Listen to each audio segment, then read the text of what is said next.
Monterey County is the most beautiful county in the state, and the 5th District is the most beautiful district within the county. It is the cities of Monterey, Pacific Grove, and Carmel. It is Carmel Valley all the way out to the Tassajara Zen Center.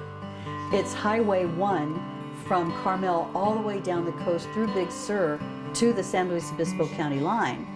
And it is Highway 68 all the way out past Corral de Tierra, past Toro Park, to River Road, which then takes in the wine corridor. So it's a big district with a lot of diversity.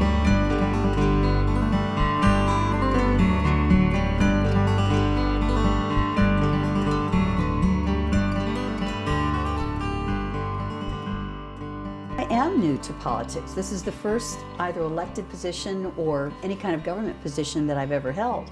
So I am new to this. And why I ran is that I felt that things had been going along in the county for 20 years in this district, and things were going okay, but it was really time for change. I saw some things that I felt needed to be improved, and I saw some things that I didn't care for very much. So I felt that it was time for change within the district. It matters to me that the people in our entire county thrive. When I was with United Way, I was fortunate because I was able to work throughout the entire county.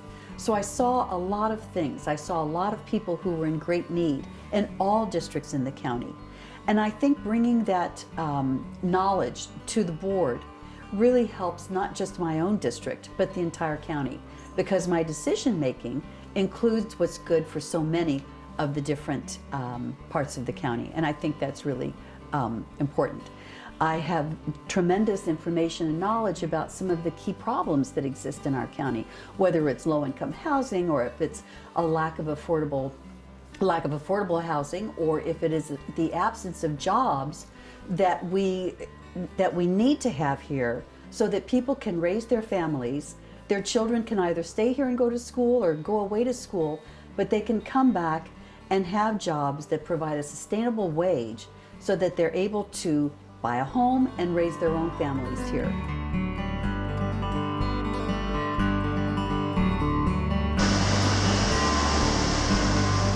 I think that my district has a bigger issue with water than the other districts do. And that has a whole lot to do with how the water has been managed here in the 5th District. Some people say, and I really think about this as well, is that we really don't have so much a lack of water in our district as we have a lack of appropriate management of the water that we do have. There have been some innovative projects that have come forward in the last bit of time, including one that called Pure Water Monterey, an excellent program that has met with a great deal of local favor. Dave, thank you so much for meeting with me to talk about issues of importance regarding water for the 5th District in Monterey County. I mean, you're the one who has all of the answers. Well, thank you. And most of what's happening is happening in your district. So I realize that. Should make an interesting conversation. Good. Well, aside from all of the expensive water, I think that one of the big things people want to know is, where does the water come from? That's a great question. And traditionally, about 3/4 of it came from the Carmel Valley, which is 100% in your district. And we're shifting away from that. So it's about 75% from the river, 25% from the seaside groundwater basin. And when we're done with all of these projects and what we call the portfolio of new water supply, it'll be about 22% from the Carmel River.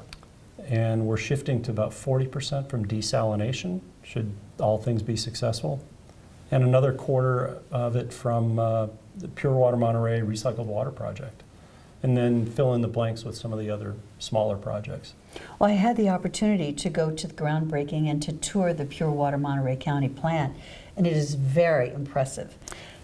Yeah, it's going to make Monterey County kind of the leading edge. It's not the biggest, it's not the first, but it's one of the most innovative. It's using source water that no one else has thought of or contemplated or figured out yet. We're kind of slipping ourselves into Mother Nature's role in the water cycle and saying, hey, instead of letting it evaporate or flow out to the ocean, let's grab all the water we can. And so here in Monterey County, with the Pure Water Monterey project, we will be grabbing or intercepting agricultural irrigation water, the water from the Salinas area that does produce washing. So when you buy your lettuces in a bag, there's a lot of water used in that process.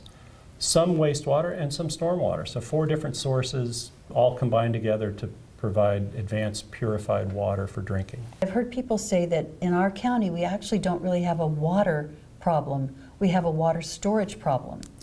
And I'm curious about that because as we all have seen, when we had those big storms and we're watching water just gush to the ocean, can you just give me your take on that? Yeah, you characterized it perfectly. The river moves 50,000 acre feet, or a 5-year supply for this community, out every winter. And this winter it was even more. We had, just in the month of February, almost an entire year's supply. So for us as water managers and you as a policymaker is, how do we capture the cheapest supply? And that's exactly what was done back in the 90s with the proposal to put a new dam on the river. And many of your constituents at that time didn't want a dam on the river because it would affect steelhead. It would affect other things. It might affect microclimates for growing of grapes, a whole variety of things. It didn't come to pass, and so we had to look at other alternatives. But there is, as you point out, more than enough water that flows through the river in a good year. But because it went out to the ocean doesn't mean we have it, so we still have to conserve and be smart. What should we be doing to ensure that we continue to protect the river? Yeah, as we talked about flood issues through this winter and looking at how much water flowed out, one of the things that comes home to roost is we can't manage the river the way we did 20 years ago or even 40 years ago. And there's a lot of folks who want every tree taken out, every bush taken out. But what we found is the temperature of the Carmel River on average is actually a little lower than it used to be. That means we have more canopy, more sunlight. That provides habitat for not just the steelhead, but all fisheries. So the naturalization, or at least the appearance of naturalization of the Carmel River is something we have to get used to. So we have to manage our human lives a little differently. But from a water supply standpoint, it will continue to be a source, but it will be less counted on in the summer. And so the health of the river should continue to increase as California American Water pumps less during those key summer months. When Car Week happens and all these people are in town, we used to see noticeable reduction in the surface of the river. The point now with the new water supply in this portfolio is to be able to not have to pump it hard in the summer. And that'll have impacts that hopefully keep it at a 9 or a 10 out of 10. So are you saying that we will be using more pure water Monterey, or we will be pulling from the aquifer, or sort of both? So the goal is to try to pull more from pure water Monterey year-round, more from the desalination facility or whatever the remainder of our replacement water supply is during those summer months, so that you can stress the river less. There's one area that we haven't talked about very much, and it's one that I hope that the people of our county don't forget about, and that's conservation. I think that has been one of the hallmarks of the people who live in our county, the fact that we have been just absolutely diligent about ensuring that we really do everything in our power to be able to be prudent stewards of the water that we do have. And I appreciate you bringing that up, because the thing you didn't say, which you're implying, is we need to keep it going. That's it. Yeah, and Supervisor, you're spot on in that we do lead the state. We're among the lowest per capita users of water. We've probably not made many friends with some of our laws that require it, but at the end of the day, it's primarily behavioral, and everyone should be applauded, not just in your district, but in the entire peninsula, for the actions that they've taken and the changes in landscape and the changes in behavior, the shorter showers, the shower heads. I go back east and it's a deluge coming out of a hotel shower, and we like that, but I think we've grown accustomed to what we have and we support it. I agree. I agree. Well, thank you so much for the time that you've given me, and more importantly, for the good work that you do as the general manager of the Monterey Peninsula Water Management Well, we District. appreciate your contribution to our board and your leadership at the county supervisors, because water is not a small issue here. No, it's about the biggest one. Well, thank you very Thank you. much. The two issues that were the most frequently mentioned when I ran for this position a while back were water and traffic. Those concerns continue today, whether it's not enough water or too much water, or whether there's too much traffic or not enough traffic. Example, when the bridge was closed in Big Sur, no traffic going through Big Sur. That was a real issue.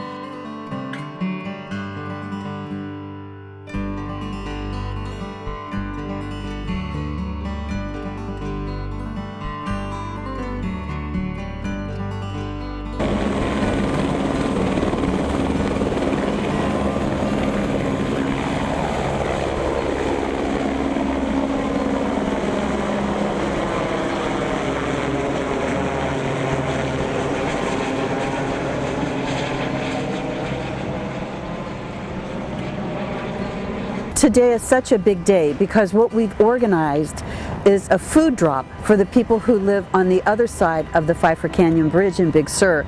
I mean, these people haven't been able to get basic supplies. So the county OES has organized a lift of about 8 pallets of food. You can see the food coming up on the pallets. We're going to load them on a great big flatbed and take them down the coast. And then we will go into Big Sur, where a helicopter is going to land, and then take the pallets over to the other side of the bridge, up to the post ranch, and people then will be able to come up and get the food. They were able to order food.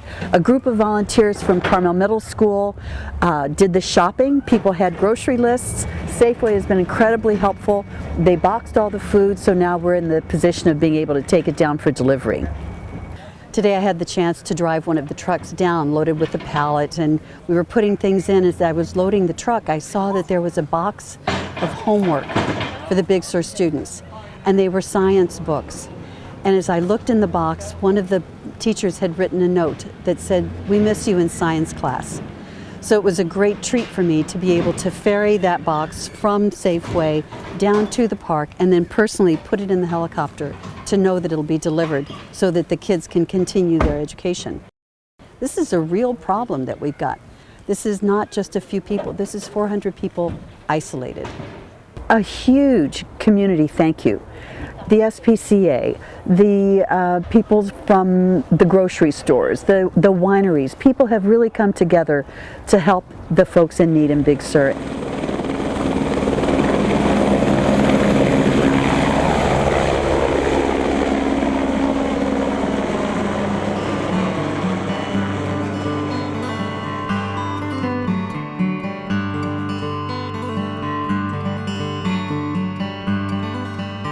And I must tell you, the reason that is that this is completely from the heart. Everyone who is assembled here today had a part in making this happen. What I can tell you, one of the wonderful things that I had the opportunity to see as the chair of the Board of Supervisors, but more importantly as your supervisorial representative, is everyone parked their ego at the door and came forward with how can we resolve this situation. It was absolutely an amazing personal feat, and then as you will hear from others today, a magnificent engineering feat.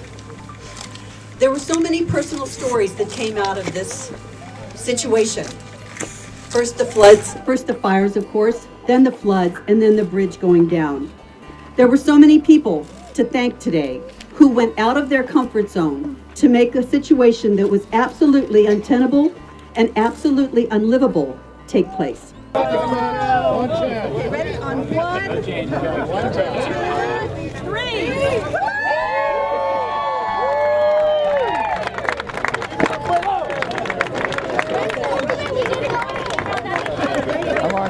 They're the first people on the scene.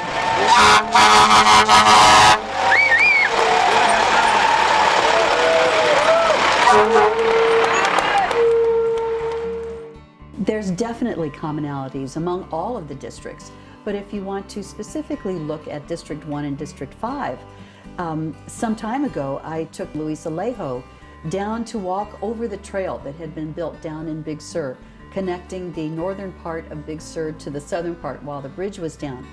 And I must say he was really surprised at the number of Latino people who were on the trail. Those are the workers who live and work in Big Sur. And I think that that was a surprise to him. I think he thought we were a different demographic than what actually is. So that's one element. But I think the other element, no matter what the diversity is actually the issue around jobs, around employment, around the need for jobs that pay a living wage in our community. I think those are some of the commonalities. Homelessness is an issue that faces everyone in Monterey County, and it's a regional problem. It is in the city of Monterey, it's in the county of Monterey, it's in the city of Salinas, it's throughout our entire district. And until we are able to really work together on a regional solution to this, I think it's going to remain a problem.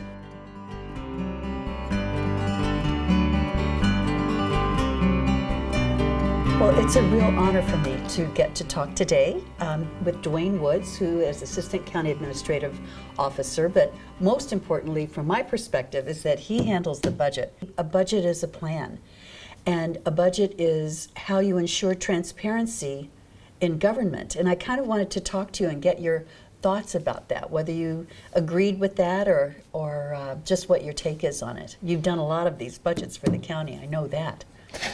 Yes, Supervisor, without a doubt, I think that the budget is the starting point that the public and the supervisors can communicate and show the policy decisions that's been made for the next upcoming year, and also within the budget document, the policy decisions have been made in the prior years. So it is, I think, a starting point of which we can communicate and be transparent to the public. It was exciting to me to go through this. I hate to admit that I'm a bit of a budget geek, but I am. And I think it was surprising to you as well when it became clear that my amazing team, Yuri and Kate, read every single word in the budget book. Oh, it was extremely refreshing. In fact, when we had begun discussions with your staff and yourself about the various aspects of the budget, just the amount of information that they had pulled from that budget was extremely impressive, and I'm not sure that I've ever seen that before from a staff. I'm sorry to laugh, but it makes me very proud. I think that all of us in the 5th District really take the work that the residents of our district have empowered us with extremely seriously. So working on a budget or working on a land use issue are all, dealt with in the same way. Except I think that the budget really just demands so much more importance. How many of the budgets have you done since you've been with Monterey County? Well, I would say that starting in 2006, so right going on about 11 years, I've been working in the budget office and are over the budget process. And it's been very educational and transformative for me to see the various policies and the things that the county does, and the diversity of the things that the county does. It's quite impressive, and I think that individuals in the public would gain a lot of insight if they would go through the budget and see the various items that the board provides direction on so that the public can have services. Is the budget on the county's website? It is indeed. It's on the website, interactive. As you can get there at the County Administrative Office in the Budget Analysis Group link. Oh, that's great. Well, I think that's a good place for people to go if they want to get a little bit of a handle on exactly where we're going in 2018-19. The other thought that I had when I ran for office, as I mentioned, transparency in government was really important to me. I think the other thing that matters to me is vision and looking beyond just one year's budget to be able to look out, forecast into the future so that we can see what we're going to be doing. How can we get where we need to go if we don't have a plan to get there? And one of the things that you and I have discussed is that with the change in the laws now, cannabis will be a new revenue source for us. and a serious one. And I feel that it's an important job that we have, all of us within the county, supervisors, staff, all of us, to really make thoughtful decisions about how it is that we want to move forward with the income and the expenditures. And I just kind of wanted to get just a thought from you on that as well. I agree. I think that since the county has just a small amount of revenue streams that are truly discretionary, even though we're a $1.5 billion budget, the majority of those revenue streams are from federal and state program type revenue streams. So I think what you motioned during the budget hearings to create an assignment for the cannabis revenue is a really a large step forward in creating transparency and information for the public and for the board on how much of that revenue stream will be available for discretionary items, so that the board can listen to the public and take action appropriately, knowing how much money has been sequestered in that assignment going forward.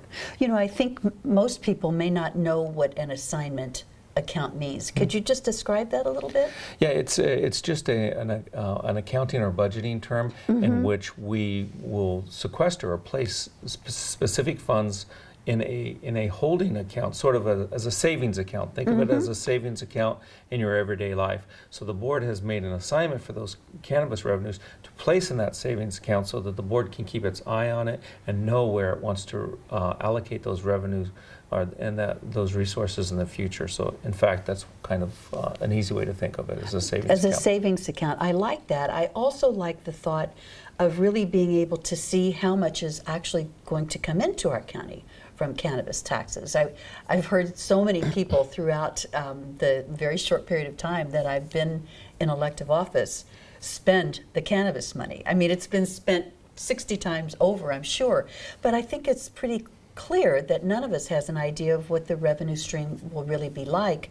Putting it in the savings account, so to speak, will give us an opportunity to both view the income as well as make thoughtful, transparent decisions about the expenditures. I believe that's entirely correct.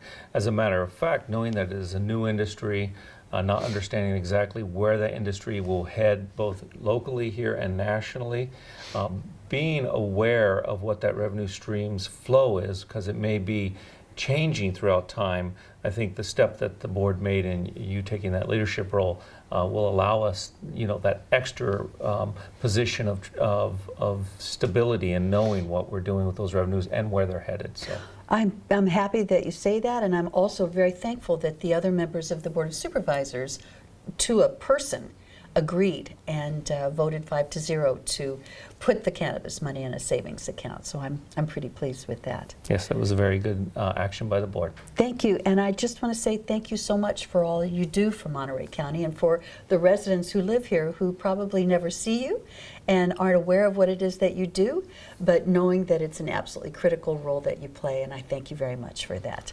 Well, I thank you so much too. I appreciate working with you as a new supervisor and as a very engaged supervisor. I enjoy working with your staff, and the questions that you and your staff ask have been wonderful, and it really helps us do our job. Thank you so much. Thanks very much.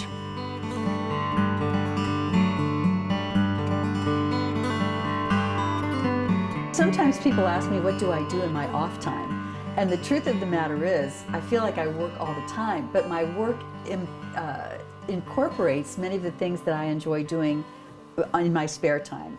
As an example, I love walking, and I have 3 women friends, and we do competitive walking. We do the Big Sur Marathon, the 10.6 miler, which now has become the 11.1 miler. We do the Big Sur Half Marathon. We do the Rape Crisis Walk at the beginning of the year. We do the Rio Road Run. We do one up in the wine country in Healdsburg. We do another one up in the mountains called Running with the Bears. And it's wonderful. It's really terrific. I also enjoy food and wine. Well, aren't we fortunate to have the Pebble Beach Food and Wine event here? Those are just a couple of the things that I enjoy doing.